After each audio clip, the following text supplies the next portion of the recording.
finalidad conectar al país con los destinos donde no llega el capital privado. Bueno, la creación de esta línea aérea de bandera fue anunciada por el presidente Ollanta Humala en su mensaje por 28 de julio, reiteramos. Para hablar de este tema y acerca de la viabilidad de esta empresa, suponemos con capitales peruanos, si queremos entenderla así de esta manera, está con nosotros el doctor Julián Palacín. Él es presidente de la Comisión de Derecho Aeronáutico del Colegio de Abogados de Lima. ¿Cómo está, doctor? Bienvenido, muchas gracias por acompañarnos esta mañana. Gracias, Ángel, y gracias, amigos oyentes de Radio Libertad. Bueno, la historia de la creación de la línea aérea de bandera del Perú se remonta primero a un proyecto de ley que presentó el congresista de Acción Popular Johnny Lescano, que la bautizó como Solincas en el 2008. Y en el 2009 yo asumí la asesoría de la bancada nacionalista en el Congreso de la República a través de la congresista Susana Vilcachata, y preparé un estudio de factibilidad de 800 páginas y un proyecto de ley que se presentó el 23 de septiembre del 2009 en el Salón Raúl Porras Barrenechea del Congreso de la República, en donde luego de un discurso sobre la heroicidad de Jorge Chávez expliqué la conveniencia de que el Perú tenga una línea aérea de bandera de bajo costo para que 6 millones de peruanos que hoy tienen que interconectarse a través de los buses interprovinciales con una tarifa diferenciada del 20% puedan irse al aeródromo Las Palmas e irse, por ejemplo, a Trujillo pagando 200 soles un Lima-Trujillo-Lima. Ahora ustedes me dirán, ¿y cómo es posible esto? Bueno, yo he estudiado más de 200 experiencias de líneas aéreas a nivel internacional de bajo costo y me he centrado en la Ryanair de Irlanda, EasyJet de Inglaterra y la Tiger Eye del Asia. Y estas líneas aéreas no prestan servicio a bordo, no dan comida, las hostes van sin uniformes, operan en aeródromos secundarios, es decir, bajan todos los costos y le cobran al pasajero entre más o menos 10 y 36, cada 36 kilómetros $1. En el caso nuestro, por ejemplo, LAN, acá a un pasajero por cada 5 kilómetros le cobra $1.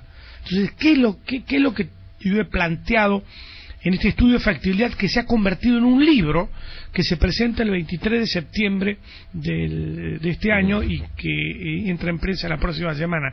El Perú tiene que formular una política aérea de bajo costo a través de la Dirección General de Aeronáutica Civil del Ministerio de Transportes, en donde se eliminen todos los sobrecostos, gastos burocráticos, viajes y demás creados durante 16 años por reglamentaciones antitécnicas en el Ministerio de Transporte, con lo cual se va a beneficiar a todas las líneas aéreas nacionales y extranjeras.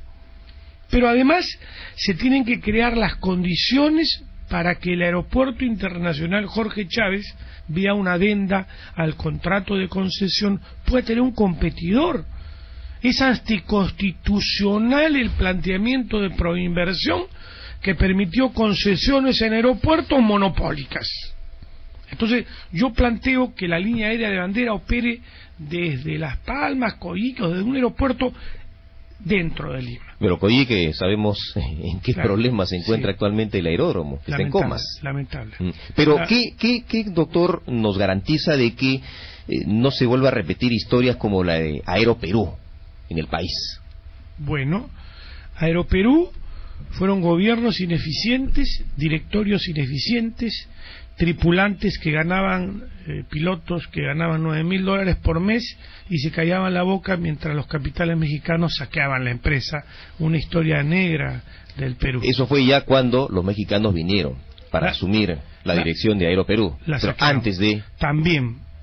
Pésima administración. ¿Y qué garantiza, por eso reitero, ¿no?, de que este gobierno sí sea eficiente y marque esa nota distinta en relación a los anteriores? Bueno, yo considero de que un gobierno que tiene transparencia y que busca el bien común y que quiere el beneficio de millones de personas, va a tener cuidado en elegir primero un directorio de profesionales. Primero tienen que tener título profesional y de alta calificación internacional, en base a una hoja de ruta que se tendrá que definir. Entonces, si se elige un directorio honesto, con profesionales de alta calificación internacional, yo creo que el éxito está garantizado. ¿Y por qué lo digo que está garantizado? Porque nosotros hemos hecho los estudios de factibilidad. ¿Y cuánto le costaría esto al Estado? Muy buena su pregunta. Yo he planteado 3 alternativas. La primera, en las 3 alternativas participa el capital privado. Y ya hay intereses de sectores nacionales y extranjeros en participar en esta línea. O sea, no todo se cargaría al Estado, habría participación mixta. Es una inversión mínima. Le voy a explicar por qué. En el mercado peruano estamos hablando de $2.000 millones en 20 billetes pasajes. Y durante 10 años, 2 empresas aéreas tienen los derechos de tráfico del Perú a nivel internacional, no han invertido un solo dólar en una sola aeronave de matrícula peruana y todas sus ganancias se las llevan al extranjero. Esa es la realidad. No ejercemos soberanía sobre el espacio aéreo peruano. Entonces, sobre ese mercado, pero también sobre el mercado del transporte terrestre, nosotros hemos hecho un estudio de factibilidad que nos permitiría dimensionar la línea aérea de bandera que se va a llamar Aerolíneas del Perú, porque ya tiene nombre en el proyecto de ley, le hemos bautizado así. La primera hipótesis es que las regiones a las cuales las convocaremos podrían ser los accionistas al lado del Estado, con una pequeña inversión cada una. La primera hipótesis es que el Estado invierte $42 millones y el sector privado $28 millones. La segunda hipótesis es que el Estado solo aporta $15 millones, se iniciaría con menos aeronaves. Y la última hipótesis es que el Estado nos cree por ley esta empresa con un capital de $700.000 que me den los especialistas de Proinversión, y ya hay capital privado nacional o extranjero que estaría dispuesto a dimensionarla en la medida, ¿no es cierto?, que hay el compromiso político que ya lo dio históricamente el presidente Ollanta Humala en el mensaje presidencial del 28 de julio. Bueno, ayer el ministro de Comercio Exterior señalaba de que esta línea aérea de bandera tendría que ser con capitales privados, porque incluso hubo una reunión con los empresarios de la CONFIEP, ¿se acuerda usted también? Que allí se puso este tema sobre la mesa, se está esperando todavía que haya una respuesta definitiva de parte de ellos, si es que están interesados o no en invertir en una línea aérea de estas características. Bueno, el presidente Ollanta Humala ya diseñó la hoja de ruta. Esta línea aérea, para hacerse realidad, no necesita del aval ni esperar el consenso de nadie. Esta línea aérea se va a tener que hacer porque el interés nacional lo demanda.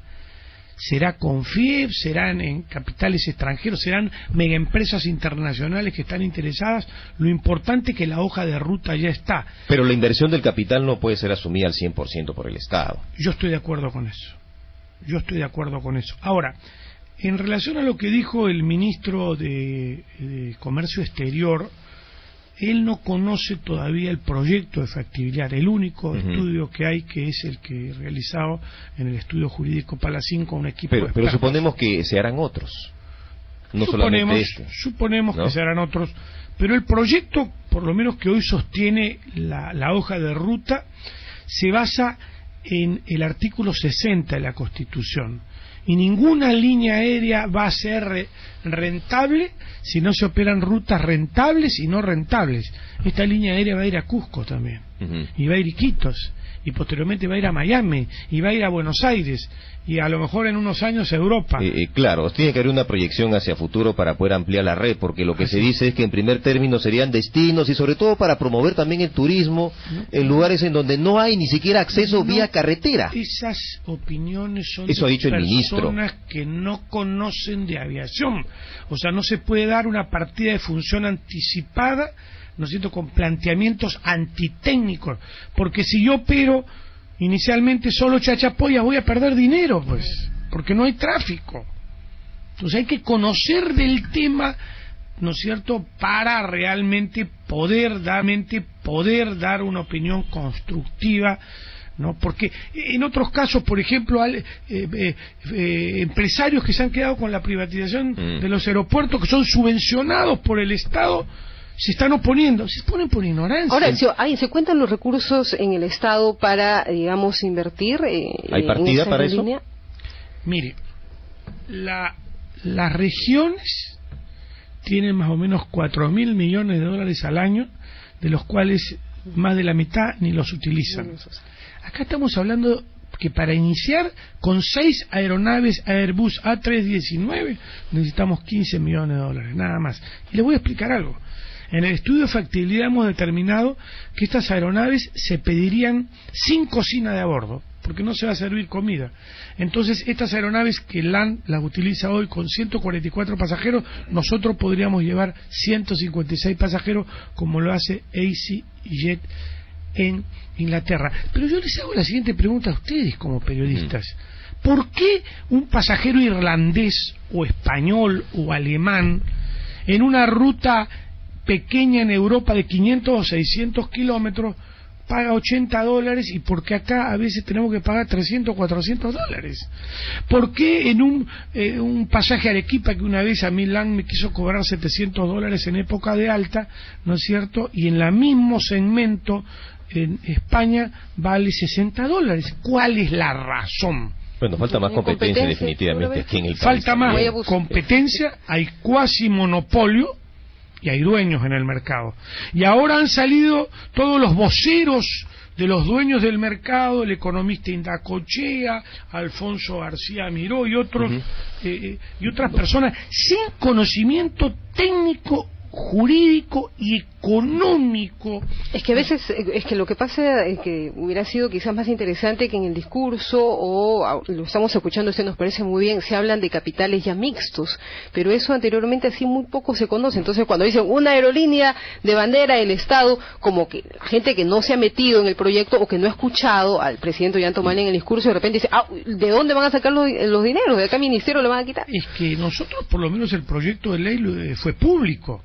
Había 300 personas el día que lo presentamos y está publicado en internet, y el diario digital Aeronoticias ha publicado como 60 noticias del comentario de este proyecto de ley. ¿Y no sería proclive en todo caso a la par, si es que sería factible, más bien ver la posibilidad de que se pueda ampliar la participación del capital privado para que hayan otras líneas, que no sea solamente LAN la que, como usted correctamente dice, tiene un cuasi monopolio en el país? Bueno, cuando ustedes lean mi libro van a encontrar páginas que son realmente interesantes para solucionar este problema. Pero de manera concreta. De manera concreta.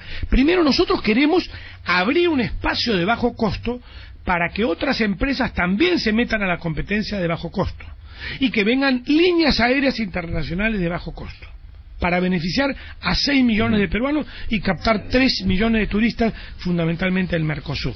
Primero va por ahí. Segundo, ¿cómo recuperan las regiones su inversión? Muy fácil.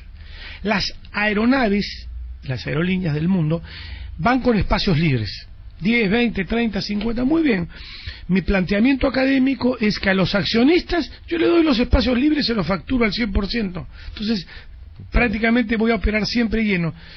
Y en unos pocos años le devuelvo su inversión solo con los espacios libres que ellos necesitan para ayuda social, para llevar medicina, para emergencias, etcétera, etcétera. No se necesita cambios en la Constitución. No se necesita cambio en la Constitución, porque no se olvide que TANS operó de conformidad al rol del subsidiario del Estado del artículo 60 de la Constitución perfectamente, y Aerolíneas del Perú va a operar dentro de ese rol establecido en el artículo 60 de la Constitución. Lo importante que tenemos que ver es el bien común. ¿Qué quiere el pueblo del Perú?